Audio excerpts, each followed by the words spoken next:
생생경제. 네, 김윤경의 생생경제 3부 시작하겠습니다. YTN 사오기 전과 봄 개편 특집으로 마련한 YTN 라디오 상암시대 한국경제를 진단한다. 오늘은요.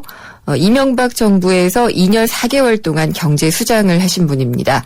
윤중현 전 기획재정부 장관을 모시고 현 정부의 경제정책 그리고 경제 관료는 어떤 일을 해야 되는지 역할에 대해서 자세히 짚어보도록 하겠습니다. 잠시 후에 뵙겠습니다. 오빠, 민경이랑 드라이브 하고 싶으면 지금 바로 갈아줘.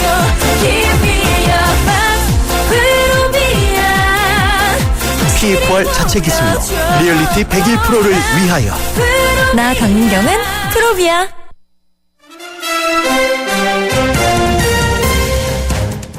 YTN 라디오 상암시대 특별 대담 한국 경제를 진단한다. 5번째 시간, 오늘은 윤중현 전 기획재정부 장관과 함께합니다. 네, 특별 대담 YTN 라디오 상암시대 한국 경제를 진단한다. 오늘은 지금 예고도 많이 해드렸습니다만은 윤중현 전 기획재정부 장관을 모시고 얘기를 나눠보도록 하겠습니다.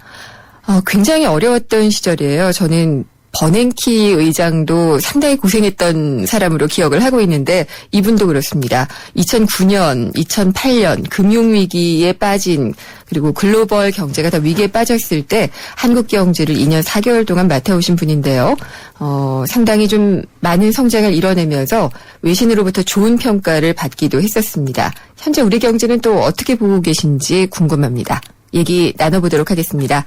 윤중현 전 장관님 안녕하십니까? 네, 안녕하세요. 목소리가 많이 안 좋으세요. 예, 지금 감기가 좀 심합니다. 네, 예. 감기도 많이 앓으시고 최근에 건강은 별로 안 좋으셨나요? 어떠셨나요? 예, 요즘 조금 컨디션이 좀 나쁜 편입니다. 아, 그렇군요. 예. 퇴임하신 지 그러고 보면은 3년 가까이 된 것 같아요. 그렇습니다. 예. 예. 그동안 어떻게 지내셨는지 여쭤볼게요. 자유를 만끽하고 있다고 할까요? 표정이 좋으신데요. 예. 제가 굉장히 뭐랄까요, 국무회의장이라든지 이 브리핑장이라든지 이런 데서 굉장히 엄한 모습만 봐왔다가 스튜디오 오실 때 모자도 쓰고 오시고 상당히 캐주얼한 모습을 보여주셔서 사실 좀 굉장히 좀 신선했습니다. 예. 네. 감기도 나으시고요. 근데 보통 보면은요, 재무부 출신들, 이 경제부처 장관분들 행보를 보면은요, 기관의 장으로 다시 가시거나, 또 법률회사들 많이 가시고요. 그렇게들 가시는데, 윤중현 장관님께서는 경제연구소를 여셨더라고요. 네. 예. 예. 어떤 건지 소개를 좀 부탁드릴게요. 예, 저도 이런저런, 오파가 있었습니다만, 네. 저는 기본적으로, 자유인이 되고 싶습니다. 네.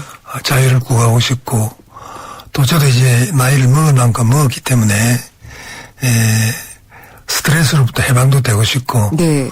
또 어떤 특정한 곳에 얽매여서 내 나머지 생애에 큰 구애를 받고 싶지 않아서 네. 그래서 개인 연구소를 차려서 그동안에 못한 공부도 좀 하고 책도 보고 사람도 만나고 네. 그러면서 이제 우리 같이 나이 든 사람이 해야 할 역할이 그동안에 이제 해왔던 경험이나 네. 또 얻었던 교훈 이런 것을 후배들한테 전달해 주는 것이 우리한테 남아있는 그런 사명이랄까 책임이 아닌가 해서 네. 그런 역할에 충실히 하고자 합니다. 그리고 주말에는 제가 전에 마련해왔던 텃밭에 가서 네. 예, 쥐사람하고 농촌 생활을 즐기고 있습니다. 채소는 다 그쪽에서 재배하시겠네요? 예, 지금 이제 봄이 돼서 굉장히 농부는 봄이 되면 바빠지기 시작한다고 네. 그러죠. 집사람이 지금 굉장히 바쁩니다. 저도 등달아서 같이 바빠지고 있습니다. 그냥 거드시는군요. 예. 최근에 이제 각종 야채에다 이제 종묘 이런 것을 예. 다 이제 심었습니다. 심고 또 필요한 기초 비료도 주고 네. 지금 이제 꽃이 많이 피어서 특히 올해는 봄이 예년과 다른 것이 꽃들이 그냥 우후죽순으로 한꺼번에 막 피었어요. 그 계절의 질서를 무시하고 네. 그래서 굉장히 반갑긴 한데요. 이제 생태계 하나의 문제가 될 수 있는 게 꽃이 피면 벌과 나비가 날아와야 하는데 네. 벌이 지금 출격 준비가 안 된 상태에서 꽃이 다 피어서 예. 생태계의 확산에 다소 어려움이 있을 거라고 그래서 저희도 걱정을 하고 있습니다. 근데 그게 저는 왜 이렇게 어떤 비유로 들리죠? 항상 이 기자 정신을 발휘를 해야지 되는 강박이 있는 것 같아요, 제가. 근데 그 텃밭 얘기를 해주셔서 그렇지만은 그 우리 경제의 토양은 괜찮은 것 같은데요. 보면은 뭐랄까요, 항상 금융시장을 얘기할 때도 그렇고 거시경제를 얘기할 때도 그렇고 외부 변수들이 상당히 좀 많이 영향을 미치고 있어요. 지금 우리 경제는 어떻게 보세요? 그 우후죽순으로 꽃이 피어 있는 이런 상황이라 벌이 출격을 못하는 그런 상황인지 아닌지 한번 좀 여쭐게요. 예, 어려운 질문입니다. 네. 예, 지금 말씀하신 대로 우리 경제 상황을 얘기하자면 두 가지 점에 먼저 유의해야 할 것을 생각합니다. 네. 첫 번째 우리가 유의해야 할 것은 대외 경제 환경입니다. 우리가 대외 의존도가 100%가 넘고 네. 우리가 수출로 먹고 사는 나라이기 때문에 대외 환경이 어떻게 변해가느냐, 세계 경제 전망, 세계 경제 상황이 지금 어떤 상황에 놓여 있는지, 우리가 세계 경제를 빼고 우리 한국 경제를 이제는 얘기할 수 없는 상황. 그렇죠. 그래서 면에서 본다면 가까이로는 지난 2008년 하반기에 발생했던 세계적인 경제 금융위기가 아직도 그 이전의 상태로 네. 완전히 회복하고 있다고 얘기할 수는 없습니다. 그런 면에서는 아직도 대외 환경은 어려움이 지속되고 있다고 볼 수 있고요. 네. 조금 긍정적으로 보면 그 사이 벌써 한 6년 가까운 세월이 흐르면서 그 점에 비해서는 상황이 조금 호전되고 있어요. 네. 그런 면에서는 어저께도 발표가 되었습니다만 4월 달에 우리 수출이 계속 호조를 보이고 있습니다.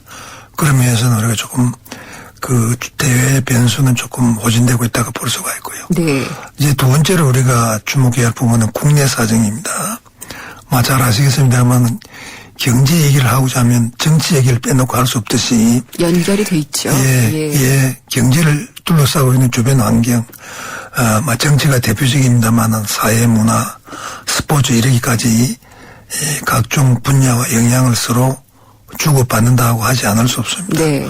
그런 면에서 본다면은 우리 경제는 굉장히 어려운 그런 속에 있다 이렇게 말씀드릴 수 있을 것 같아요. 정치 얘기를 먼저 꺼내셨는데 그러면은 어떤 지금 우리가 겪고 있는 약간의 좀 불안정한 정치 사회적인 영향이 우리 경제에 미칠 수 있는 약간 부정적인 측면이 있다라는 그런 말씀으로 해석을 하면 될까요? 통상적으로 정치가 경제의 발목을 잡고 있다 이런 얘기는 우리나라에서만 있는 얘기는 아니고요. 외국에서도 그런 경우가 많이 있습니다. 예. 그래서 민주주의의 어려움이 그런 데서 찾아볼 수도 있죠. 그래서 오늘날 글로벌한 화두 중에 하나가 전 세계가 민주주의 위기에 봉착하고 있다 이런 얘기를 합니다. 네. 그렇다고 해서 자유민주주의를 대신할 만한 다른 대안이 쉽게 모색되지가 않습니다. 근데 이제 민주주의를 하고자 하다 보면 선거가 불가피하고 네. 선거를 하다 보면 투표를 해야 하고 예. 그럼 후보자가 나와야 하고 그 후보자가 자기의 정치적 목표를 달성하기 위해서 표를 얻는 과정에서 국민들에게 그야말로 제약된 자원이라든지 이런 걸 생각하지 않고 무리한 공약을 하게 되고 그러한 과정을 통해서 어느 국가나 자원을 많이 낭비하게 되는 네. 그런 문제가 전 세계에 걸쳐서 일어나고 있습니다. 그래서 그런 면에서 경제와 정치의 관계는 참 불가피하면서도 네. 참 어려운 관계다 이렇게 얘기를 할 수가 있을 거예요. 재미난 에피소드를 하나 들면 네. 이런 속설이 있습니다. economic growth in the night 이런 말이 있어요. 경제는 밤에 자란다. 예. 이게 무슨 뜻이냐 물으면 economic growth in the night 밤은 밤인데 어떤 밤이냐 when politicians sleep 입니다. 예. 정치인이 잠자는 밤에 경제는 자란다는 말이 있어요. 네. 굉장히 상징적인 표현인데요. 네. 우리가 한번 곰 씹어볼 만한 그런 그 의도다 그렇게 생각을 해요. 예, 많이 씹어봐야지 될 화두인 것 같습니다. 근데 지금 말씀하신 중에 제가 한두 가지 정도 이제 좀 궁금한 점들이 생겼어요. 그러니까 선거를 통해서 정부가 들어서는 것, 이건 사실 어떻게 할 수가 없잖아요. 그렇습니다. 그렇기 때문에 공약을 내거는 것도 비슷비슷한데, 무분별하게 자원을 쓰면 안 된다라고 얘기한 것이 저는 어쩐지 복지하고 조금 이어졌거든요. 근데 복지 공약 같은 경우에는 박근혜 정부도 상당히 약속을 했었어요. 근데 지금 복지는 어떻게 해야 될지도 모르는 그런 상황이거든요. 근데 재원을 조달하려면은 또 증세를 하지 않으면 아는 그런 상황이고요. 복지 어떻게 해야 되는지, 그리고 그러면은 증세해야 되는지 그냥 단도직입적으로 좀 여쭤볼게요. 그 복지뿐만 아니라 네. 제도에 의한 자원의 낭비라고 일컬으면 네. 코스트 베니핏 개념으로 봐서요. 네. 어떤 자원이 투입될 때 그 자원 투입으로 인한 효과를 그 기준으로 해서 본다면 네. 복지만 굳이 제가 얘기하는 것은 아니고요.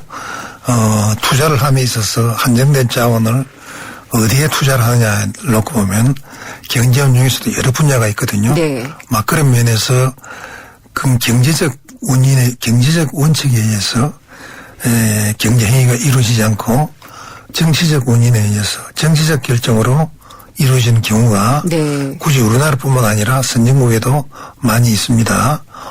예를 들면 가까운 일본을 예를 들면 지금 나라 빚이 GDP의 240%, 그렇죠. 50%가 그런다는데요.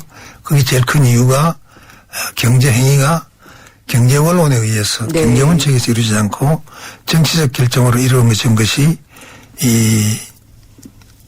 그 결정적 계획이 되고 있다 이렇게 진단합니다. 예를 들면 불필요한 도로, 국토, 예를 들면 사회간접자본 이런 부분에 대해서 불필요하게 과잉 투자가 된 부분이 있지 않느냐. 네. 우리나라도 예. 지금 그런 논란이 있습니다. 우리의 그 전체적인 국토 이용 계획에 비유추해서 도로가 우리도 너무 과잉 상태가 아니냐. 네. 너무 많이 도로 건설에 비용이 들어간 것이 아니냐. 뭐 이런 얘기를 비롯해서 여러 경우가 얘기가 닿을 수가 있습니다. 근데 이제 복지 얘기를 하셨으니까 복지는 네. 그것은 우리가 긍정적으로 우리가 접근해야 할 필요가 있어요. 왜냐하면 경제를 성장 발전시키고자 하는 궁극적인 목표가 결국은 국민의 삶의 질을 향상시키고 그렇죠. 복지를 예. 확충하자는데 그 뜻이 있는 것이거든요. 예. 그 궁극적인 목표가요. 그렇다면 우리가 복지를 네거티브하게 생각할 필요는 없죠. 다만 우리가 유의해야 할 것은 복지를 할 때 몇 가지 유의해야 할 점이 있습니다. 첫 번째가 우리가 유의해야 할 것이 그 가용 자원이 네. 유효한가? 지금 쓸 수 있는 자원이 자원 범위 내여야 한다는 것이죠. 예. 예를 들면 개인 가정 삶을 비교해도 빚을 내서 소비 생활을 하는 것이 어느 정도가 필요할지도 모릅니다. 그것이 과하면은 가정경제에 파탄이 오죠. 또 필요한 분야에 필요한 만큼의 복지가 제대로 이루어져야 합니다. 네. 그러니까 막 그런 면에서 맞춤형 복지를 할까요? 네. 그런 것이 또 굉장히 중요하고요. 전에 우리가 보면 불행한 일이 서민지역에서 일어나고 그러고 있습니다. 네. 복지가 실제로 필요한 부분에 복지가 전달이 못 되고 있는 것이죠. 사각지대가 있죠. 복지의 사각지대를 없애야 하는 것이 큰 임무입니다. 지금 현재 여러 형태를 통해서 복지 전달 체계가 형성되고 있는데 이 전달 체계를 빨리 정비해야 할 필요성이 있습니다. 그래서 네. 거기서도 자원 낭비를 막아야 되죠. 알겠습니다. 필요한 사람한테 필요한 예. 복지. 그리고 마지막으로 제일 중요한 것은 지속 가능하냐 하는 것입니다. 네. 국민들에게 한번 복지를 베풀었으면 그 복지를 끊을 수가 이제는 없어요. 그러니까 계속 지속 가능하냐. 그러니까 앞으로 자원 동원이 가능하냐는 얘기 연결되죠. 네. 그래서 우리가 복지의 삼원칙이라고 그래서 이러한 것에 대해서 우리가 유의를 하면서 네. 복지 정책을 펴나가야 할 거예요. 지금 이명박 정부 시절에 기획재정부 장관을 지낸 윤중현 전 장관과 함께하고 있습니다. 복지 3원칙 얘기를 해주셨어요. 근데 제가 드린 질문은 그냥 제가 단순하게 여쭤봤던 것 같아요. 그러니까 복지는 필요하다라는 그런 답을 주신 걸로 제가 해석을 하고요. 그러면. 근데 지금은 그러면은 복지를 그러니까 뭐 20만 원씩 주는 기초연금도 있었고요. 이런 것들을 할 수 있는 가용 자원이 있는 상황인가요? 예, 그런 것을 감안해서 아마 지금 제 기억에 금년도 예산 중에 이미 복지 관련 예산이 아마 100조가 넘었습니다. 네. 그래서 실제로 보면 거진 30% 가까이가 지금 이제 복지 예산에 충당이 네. 되고 있어요. 지금 국회에서 이제 pending되고 있는 것이 기초연금 문제를 놓고 네. 지금 여야 간에 합의를 이루지 못하고 있습니다. 아마 정부에서 제시한 지금 이제 기초연금 관련 법제안은 가용재원을 충분히 고려하고 네. 제안한 것으로 그렇게 생각을 합니다. 그러면 더 이상 뭐 그것을 위한 어떤 세금을 더 늘린다든지 하는 것은 없어도 될 걸로 보시는 건지요? 그것은 굳이 가용재 세금 정세 네. 문제는 네. 지금 기초연금만 놓고 얘기할 상황은 아니고요. 예. 전면적으로 우리가 그 재정을 운용함에 있어서 작년에 이어서 금년까지도 상당히 예년에 비해서 우리가 어려운 그런 형편입니다. 재정이요. 예, 재정 네. 상태. 왜냐하면 네. 아시다시피 경기 회복이 아직 그렇게 원활하게 이루어지지 않고 네. 경제 활동이 저조함에 따라서 세수가 예상치를 밑돌고 있습니다. 그래서 네. 기본적으로 복지 확충을 위해서 정세가 필요 없다는 얘기는 성립되지 않습니다. 결국은 필요한 복지 재원 확충은 결국 국민의 주문에서 나오는 것이죠. 네. 예, 그러면서 본다면 그 복지 얘기할 때는 언제나 증세가 정세를 따라가는? 염두에 두고 얘기를 해야 합니다. 예. 그래서 그리고 실제로 작년서부터 세수 확충에 많은 정부가 노력을 해왔죠, 지금. 예, 비과세 감면 같은 것들을 예, 많이 줄였죠. 노력을 많이 하고 있습니다. 예. 네. 그거 이외에 이제 보편적인 어떤 증세라든지 아니면은 한참 얘기됐던 부자 증세라든지 이런 것들을 해야 될 시점인가? 이거는 제가 정책 입안자가 아니어서 잘 모르겠어서 여쭤봤습니다. 결국 그 전 단계에서 세출 규모, 네. 복지 예산을 포함해서 세출 규모를 얼마를 잡느냐 하는 것부터 시작 들어가야 되겠죠. 그러니까 이제 소위 양출 재입이 될 수도 있습니다. 네. 그래서 지금 보면 모든 경제 행위에 기회 비용이 따르기 때문에 네. 요즘 이번 그 세월호 참사를 기준으로 해서도 보면 학교 참 어렵게 참 안타까운 그 예. 젊은 학생들의 희생 앞에 우리가 무릎을 꿇고 네. 정말 많은 반성을 해야 하는데요. 학교 쓸 때가 요즘 보도가 되죠. 일부 보면 네. 학교 벽에 거미 가고 재난에 있다고 있지 않느냐 이런 부분을 보면서 거기에 예산이 없어서 학교 시설물을 개최하지 못하고 벽에 거미 가고 한데도 네. 무료 급식에 들어간 비용을 이런 데로 우리가 썼으면 학생들의 그 재난 위험으로부터 조금 자유로울 수 있지 않는 얘기가 네. 결국 선택 내지 기회비용이 이제 문제인데요. 아직까지 그러면은 그래서 무상급식에 이런 대해서는 반대하고 계신 거네요. 그런 면에서 예. 저는 당연히 반대합니다. 지금도 잘못한 무상급식을 예. 가진 것이 있는 사람들은 자기 비용을 그래서 일반적으로 보편적 복지나 선택적 복지나 얘기를 하는데요. 네. 기본으로는 선택적 복지를 가야 합니다. 왜냐하면 어느 시대 어느 때나 자원은 유한하기 때문이에요. 네. 유한한 자원을 어떻게 가장 효과적으로 배분하고 사용하냐에 따라서 그 사회가 건강하냐 그 나라가 지속 가능하냐 문제에 귀결됩니다. 네. 그러면서 본다면은 지금 자원이 남친하면 뭐 전면적으로 복지하죠. 그러나 보편적 복지를 할 수 있는 해야 할 부분이 있어요. 예를 들면 국민 의료 부분이라든지 이런 네. 국민 생명과 관계된다든지 이런 본질적인 문제는 가능한 한 보편적 복지를 가야 합니다. 그러나 그 안에서도 네. 자원이 어떻게 배분되고 예. 어떻게 하냐는 것은 또 선별해 가야 할 그런 부분이 있어요. 그러니까 네. 우리가 완전한 어떤 그 세출을 얘기할 때는 자원을 항상 염두에 두어야 합니다. 왜냐하면 자원 없는 복지가 결국 구라파 그리스에서도 우리가 다른 나라에서도 사례를 그렇죠. 보지 않습니까? 예, 퍼주다가. 그래. 지금 예. 일본도 지금 굉장히 어려움에 와 있습니다. 우리 네. 주변에서. 그러니까 이런 부분을 염두에 두어서 나라 운영을 그야말로 책임지고 있는 사람들은 네. 그런 책임하에서 행동을 해야 하고 정책 결정을 해야 하거든요. 예. 예, 근데 그 말씀은 좀 드려보고 싶어요. 그러니까 그러니까 국민들은 세금을 좀 더 내서 복지를 더 받고자 하는 그런 게 있다면 뭐 세금을 더해서 고복지로 가도 되지 않나 이런 생각은 조금 가지고 있고요. 그 얘기는 지금 시간 관계상 더 드릴 수는 없을 것 같습니다. 일단 여기서 1부 마치고요. 3부 마치고요. 잠시 후에 다시 얘기 나누도록 하겠습니다.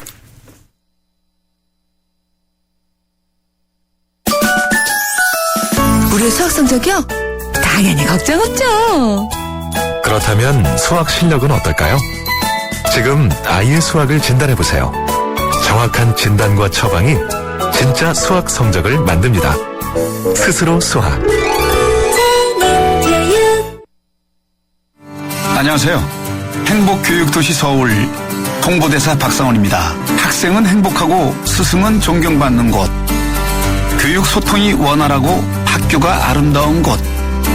학교와 지역사회가 함께 아이들의 꿈과 끼를 키우는 행복교육도시 서울.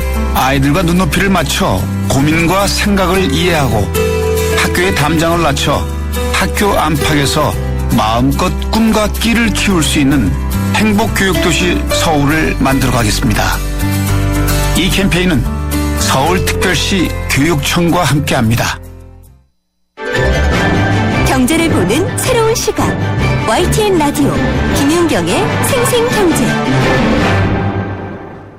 세상의 베이스가 되다 포스코 협찬으로 김윤경의 생생경제 4부 시작하겠습니다. YTN 사오기 전과 봄 개편을 맞아 마련한 특집 대담이죠. YTN 라디오 상암시대 한국경제를 진단한다. 오늘은 윤중현 전 기획재정부 장관과 얘기를 나누고 있습니다. 지금 청취자분들이 반갑습니다 하고 문자 주셨어요. 유경1님인데요. 어디 가셨나 했더니 농사일하고 계시는군요 라고 하셨어요. 그러면서 질문을 하나 주셨는데 예산 얘기와 관련돼서 4대강 예산이 예산 블랙홀이었다 이런 얘기도 있는데 솔직히 말씀해 주신다면 어떻게 생각하시나요? 라고 질문을 하셨네요. 그 말씀에 동의하지 않습니다. 동의하지 않으시고요. 예. 지금 4대강은 치산치수 사업의 일환으로 정확하게 봐주셔야 합니다. 작년 우리가 재작년 홍수가 오고 비가 많이 왔을 때도 우리가 이만큼 견딜 수 있는 그동안에 4대강에 대한 정비가 있었기 때문이에요. 네. 우선 그 물의 저수 우리가 물 부족한 나라입니다. 우리가 물이 넘쳐난 나라가 아니에요. 우리가 어떻게 물을 확보해서 필요할 때 물을 활용할 것인가 하는 측면에서 그동안에 우리가 강이 많이 피폐했었어요. 하상이 일반 육지보다 올라오고 이래서 네. 강을 정비하고 또 강 주변 환경을 개선함으로 해서 우리가 관광 자원으로도 개발할 수 있습니다. 네. 4대강 사업 그런 면에서 많은 긍정적인 측면을 갖고 있는 사업이에요. 근데 이제 일부 반대한 쪽으로부터 4대강이 이제 오해를 많이 받았는데요. 이제 어떻게 보면 그거를 좀 단시간에, 네. 조금 단기간에 추진하면서, 예산이, 네.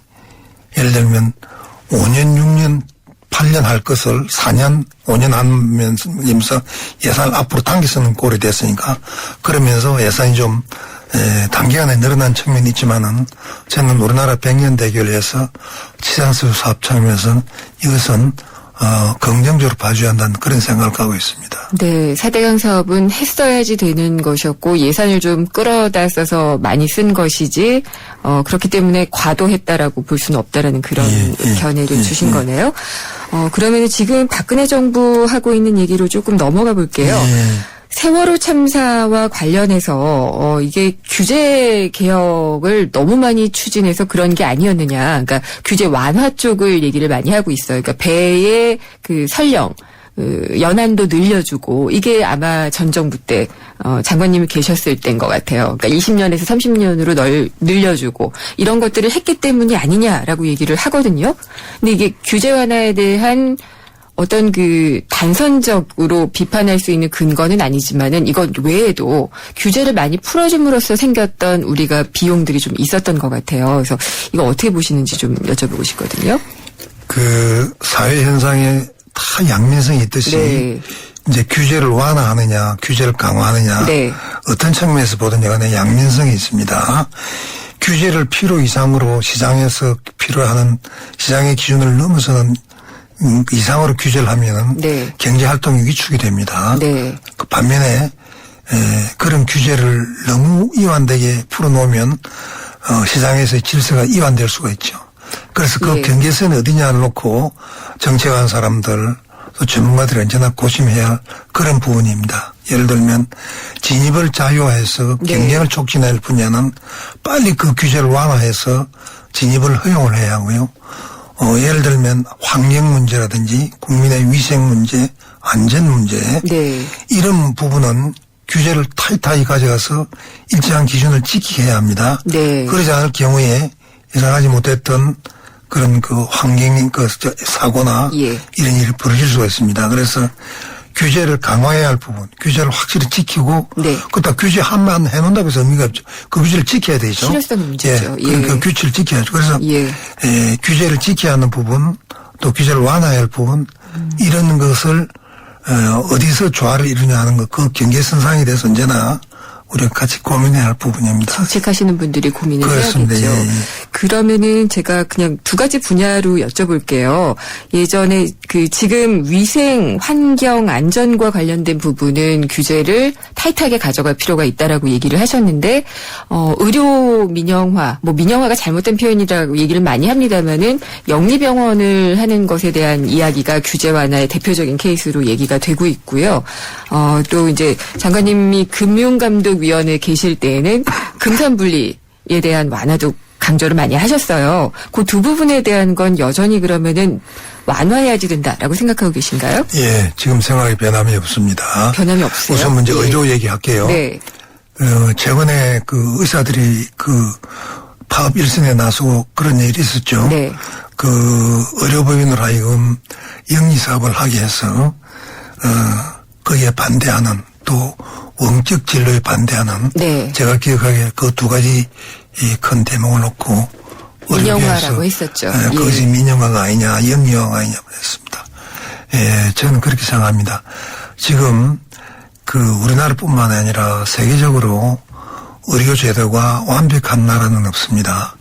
크게 보면 구라파식이 있고 미국식인데 미국은 민영화 쪽이 가깝고 네. 구라파는 공영 쪽에 가깝습니다. 어느 쪽도 불안전합니다. 제가 항상 하는 얘기가 우리는 국민건강계보험 제도가 세계에서 가장 잘 된 편 아니에요. 예, 오바마 대통령도 좋아했죠. 오바마 이걸. 케어도 예. 우리께서 조금 네. 부분을 예를 들면 그 유사한 제도를 채택하고자 했던 것으로 이해할 수가 있을 것입니다. 그러면서 우리가 이것을 지키면서 네. 의료 자체를 하나의 산업으로 봐야 합니다. 이제 이건 교육도 마찬가지예요. 관광도 마찬가지예요. 네. 서비스 산업으로 이제 확대가 되는데 우리가 의료 산업을 제대로 발전시키려고 그러면 거기에도 소위 시장 원리가 작동을 해야 합니다. 예. 지금 우리 의료계의 제일 당면한 과제는 의료 산업 발달에 필요한 투자가 이루어지질 못하고 있어요. 무슨 얘기냐면 민간 자본이 의료계에는 투입될 수가 없다는 얘기입니다. 뭐냐면 민간 자본이 의료계에 들어오려고 그러면 그것이 그 배당이 네. 그 과실이 그 보장받는 그 과실을 상환받을 수 있는 제도적 장치가 돼야 합니다. 내가 어디에 네. 투자하면 거기서 이익이 생기면 내가 배당을 받을 수 있어야 자본주가 내가 투자를 하죠. 근데 이제 그런 경우는 있을 것 같아요. 뭐 제가 말을 끊게 돼서 좀 그렇습니다만은 론스타가 갑자기 떠올라서요. 이제 사모펀드 같은 그런 자본이 들어올 수도 있잖아요. 근데 그들은 이제 배당을 많이 남기는 게 그들의 최종 목적일 거고요. 그러니까 물론 다 그런 자본만 들어오지는 않겠지만요. 예. 그렇게 되면은 이제 우리 의료 시스템이 무너질 수 있다는 그런 우려는 있어요. 천만 왜 의료 시스템이 무너집니까? 그것은 별도의 문제죠. 그것은 별도의 문제죠. 지금 우리가 지금 한번 병원에를 한번 가보십시오. 지금도 우리가 가장 우수한 사람이 가는 학교가 이과대학입니다. 네. 가장 우수한 사람이 이과대학이고 그 사람들이 가서 지금 벌써 10년, 20년 가까이 넘었을 거예요. 지금 우리 수출의 효자 노릇한다는 것이 네. 전자, 화학, 뭐 기계, 자동차 이게 전부 옛날에 중화할 때 그것이 그 당시에 굉장히 걱정을 네. 했었거든요. 우리가 학교를 졸업하고 다닐 때 제일 우수한 사람이 공과대학을 갔습니다. 네. 그때 우수한 사람이 공과대 가는 그 사람들이 그 분야가 산업화되면서 산업 인력으로 양반들이 기초가 됐다고 봐요, 저는. 그러면서 그것이 그 기본이 됐던 것이거든요. 지금 우리 의료업계의 그 의료산업의 우리 의료 분야의 그 수준이 아마 세계에서 상당히 높은 걸로 그렇게 다 진단이 되고 있습니다. 네. 이 부분을 산업화해서 의료 자체를 우리가 발전시키면 우리 한국이 국제사회에서 어느 덕간 우리가 비교 우위를 가진 의료 산업으로 우리가 우뚝 설 수 있다고 저는 생각을 해요. 그러면은 그러면서 자본들이 먹튀를 하지 않을 수 있는 제도는 일단 그렇게 걱정하면 자본주의를 기본적으로 부정해야죠. 그러면 예. 어느 분야에나 그럼 나쁜 자본, 좋은 자본 구분하면 그것이 굳이 금융이나 의료뿐만 아니라 다른 산업도 마찬가지죠. 네. 이런 미대 산업도 마찬가지죠. 예. 그러면 나쁜 자본이 들어오면 그걸 구분해서 나쁜 자본 안 된다고 그러면 그럼 자본주의 시장 경영을 풀려면 그건 시장에서 걸러져야 되고 그것이 순환하는 체제 내에서 네. 정비가 될 수 있는 부분이죠. 그것이 미리 그러면 우리말이 있지 않습니까? 네. 뭐 무서워서 잘못당하는 식이죠. 네. 그래서 그런 것이 저는 굉장히 안타까운 거예요. 지금 예를 들면 그 제일 부가질러난 고급 의료 관광객 같은 경우 보면요. 태국 같은 경우에 아마 작년에 그 지금까지 보면 1년에 한 150만 명이 옵니다. 네. 그 엄청난 적이에요. 싱가포르, 인도 같은 데서 1년에 7, 80만 원. 네. 우리는 겨우 한 15만 정도 될 거예요.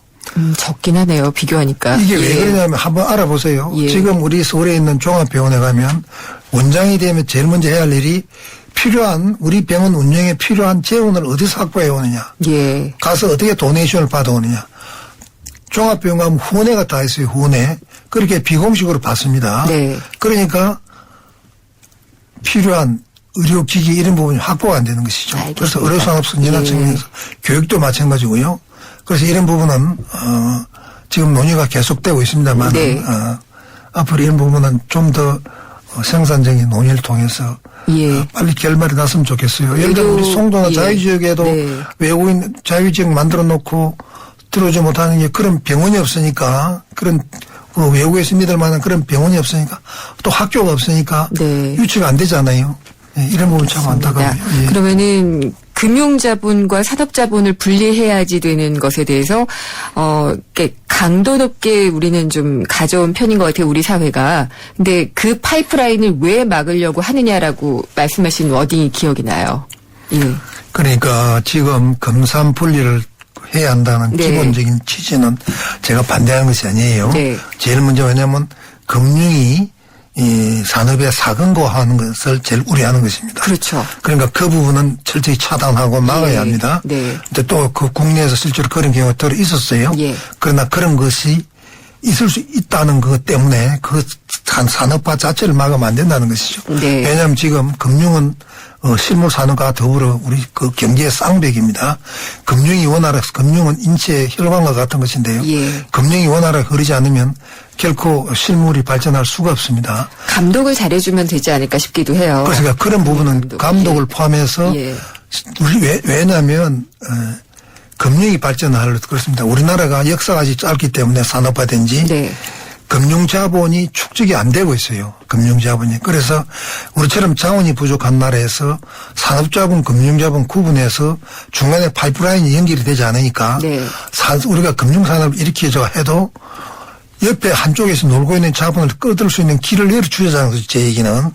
그래서 이 금융산업도 산업으로서 클 수 있도록 네. 지원을 해줘야 우리가 양쪽 균형 있는 그 실물과 금융 양쪽에서 네. 그리고 세계에서 우리가 금융산업 자체로서 우뚝 설 수가 있습니다.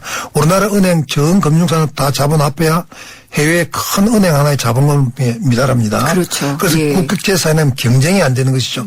규모의 경제가 안 되니까요. 그거는 맞는데 사금고와 재벌의 그러니까 사금고가 되는 문제는 문제죠. 남는 부분은 그 부분입니다. 예. 그렇게 했을 경우에 대기업에 사금고 할 수 있지 않느냐는 우려가 네. 있습니다. 이 부분은 감독 규정과 사회적 감시를 통해서 이번 우리가 철저히 해 나가야 되죠. 네. 그러니까 그것이 무서워서 한쪽에 산업자본 쪽에 많은 자본 여유가 있음에도 불구하고 네. 이것이 금융이나 의료 쪽으로 들어올 수 있는 길을 차단하는 것은 그것을 대모치를 하는 것은 우리가 자원을 낭비하는 것이다. 저는 이렇게 생각하는 것이죠. 굉장히 시장의 그 어떤 시장 자체로 굴러가는 그 시장의 기능에 대한 믿음이 강하신 것 같아요. 그건 우리가 같이 발전시켜 나가야 할 부분이죠. 네. 그것이 자본주의 시장 경제입니다. 예. 근데 지금 자본주의가 많이 한계에 온 게 아닌가라고 생각이 되는 것 중에 하나가 뭐 아까 그 우리 서민들의 안타까운 모습이 나타나는 게 양극화가 심화가 되고 있잖아요. 그러니까 대기업들은 계속 그러니까 뭐 표현이 좀 그렇습니다만은 계속 살찌고 못 사는 사람들은 계속 못 살게 되는 그런 구조가 고착화가 되고 있고요. 심지어 크로그만 교수 같은 경우에는 이게 세습이 된다. 부의 세습까지 이루어져서 세습 자본주의가 문제다. 이런 얘기들도 많이 하거든요. 그래서 이 규제 완화에 대한 부분도 그런 우려가 많이 되는 것 같아요. 대기업 봐주기 약간 아니냐. 그런 얘기가 좀 많이 되는 것 같지 않나 싶어요.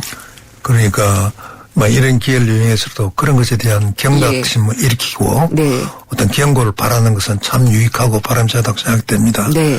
우리나라뿐만 아니라 전 세계가 자본주의 경제가 겪고 있는 어려움이 경쟁을 본질로 하다 보니까 경쟁에서 나고하는 계층 경영, 예. 또 경영, 예. 경쟁 이런 데서 예. 나고하는 계층이 겪게 된 어려움, 예, 소득 계층 간의 갈등, 또 빈부격차, 네. 뭐 양극화 이런 것이 제일 큰 문제인데요. 결국은 가진 것이 having or having not 이렇게 얘기하죠. 네. 가진 것이 있는 자와 가진 것이 없는 자의 이 문제를 어떻게 해결해 갈 것이냐. 그래서 결국은 이 어려움을 겪고 있는 이 서민들한테 네. 우리가 유의해야 할 제일 최대의 복지는 바로 일자리입니다. 네. 일자리입니다. 그래서 제가 주장하는 것이 투 트랙으로 가야 한다는 것이죠. 서민들을 위해서 경제가 계속 성장 발전해 가야 그 과실이 결국 서민한테 돌아갑니다. 네. 일자리가 만들어지는 것이죠. 예. 그래서 일할 능력과 그 의지가 있는 사람한테는 일자리를 가져주는 만큼 최대의 복지가 있을 수가 없어요. 그러나 일할 능력이 되지 않은 사람들이 있습니다. 기본적으로. 네. 장애인이라든지 고령자라든지 어린이라든지 이런 부분은 사회가 맞춤형 소위 사회 안전망을 통해서 보호해 줘야 되죠. 네. 그런 게 또 복지겠네요. 그렇습니다. 예. 그런 것이 복지고 중요한 복지입니다. 그래서 예. 그 과정에서 많은 어려움이 있지만은 결국 우리가 긴 자본주의 역사를 보면 자본주의는 그렇게 수정 보완되면서 계속 진화해 왔어요. 네. 다른 대안이 없습니다, 지금. 네, 자본주의 예. 자체를 부정하는 예. 것은 아니고요. 그러니까 예. 자본주의가 안고 있는 이 어려움, 네. 이 약점을 우리가 수정 보완해 가야죠. 우리 사회도 그런 노력을 간단없이 해 가야 합니다. 그런 것의 중심의 하나로 경제민주화 얘기도 네. 우리가 접근할 필요가 있었죠. 예. 그 장관님이 생각하시는 경제민주화는 어떤 건가요?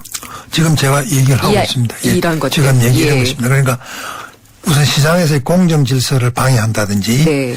예를 들면 그 대기업의 요즘에 재벌의 그 과잉 권력을 통한 부의 그 부당한 집중이라든지 네. 시장에서의 권력 남용이라든지 이런 부분은 우리 사회에서 지금 굉장히 철퇴가 내려지고 있지 않습니까? 이미 벌써 사법부에서도 많은 여기서 재단을 받고 있죠. 네. 이런 부분에 대해서는 우리가 철저히 경계하고 국민적 감시가 계속되어야 합니다.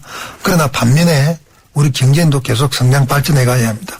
그런 측면에서 본다면 경제에 하는 사람들이 경제하고자 하는 의지라든지 네. 기업과 의욕까지 저상시키는 그런 부분은 우리가 그 경계하면서 이 작업을 해 나가야 한다는 얘기죠. 그런 규제는 풀어줘야지 된다는 그렇습니다. 말씀으로 예. 해석을 해도 될까요?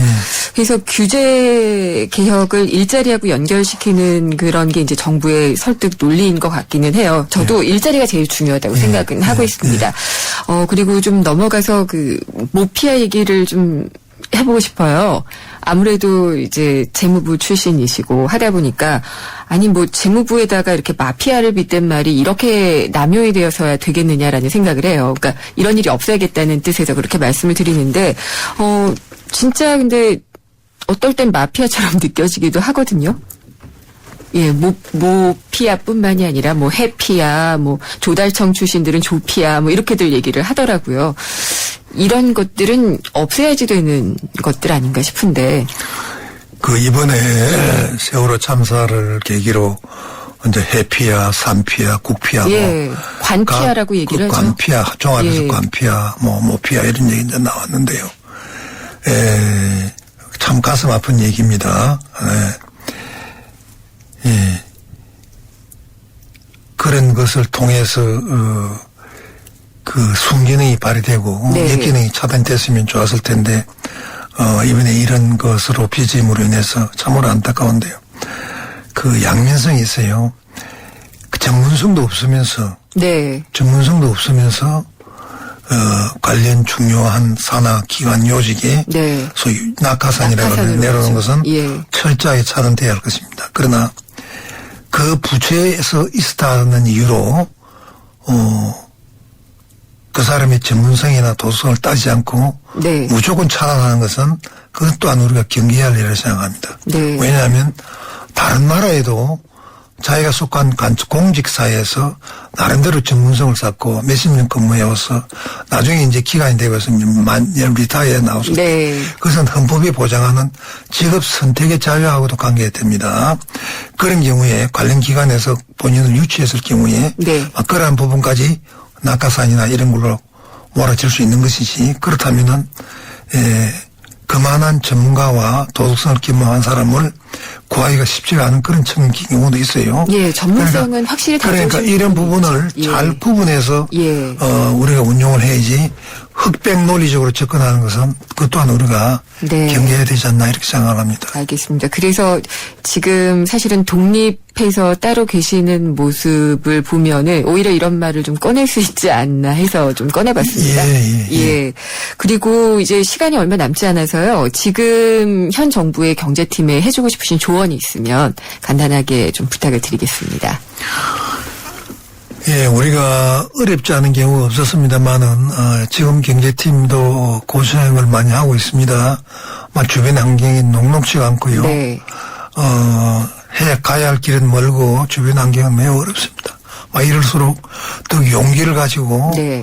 또 최대한 협의 정신을 발휘해서 부처 간의 장벽을 허물고 어떻게 하는 것이 자원 낭비를 최소화하고 네. 이루고자 하는 그 목적에 달하는 그 유일한 수단이고 지름길인지 정말 그야말로 지혜를 모아야 할 때고요. 네. 이러한 그 경제 그 관련 부처 위에 주변에서도 이러한 것을 이해를 하고 열심히 도와주고 네. 협력해야 이제는 결국 맞잡아야 힘이 납니다. 네. 그래서 이제 누가 누구를 나무라고 할 그런 상황이 아니라 저는 생각해요. 그래서 모두가 우리 주변 구석구석을 돌아보고 네. 한번 크게 서로 상호간에 그런 협의를 해야 할, 네. 또 협력을 해야 할 그런 시기라고 생각합니다. 예, 맞는 말씀이신데 혹시라도 또 개각이 돼서 경제팀이 또 다 바뀌게 되면은 그것도 걱정이 아닌가라는 생각은 좀 드네요. 정책을 운영하는 분들이 잘 판단하시겠죠. 예, 그렇게 되기를 바라고요. 오늘 목도 굉장히 안 좋으신데 저희가 말로만 하는 방송에 이렇게 모시게 돼서 좀 죄송한 마음도 들기도 하고요. 오늘 경제 관료 얘기 또 경제 정책에 대한 이야기들 많이 들어봤습니다. 지금 여기서 잠시 광고 듣고 돌아오도록 하겠습니다. 우리 수학 성적이요? 당연히 걱정 없죠.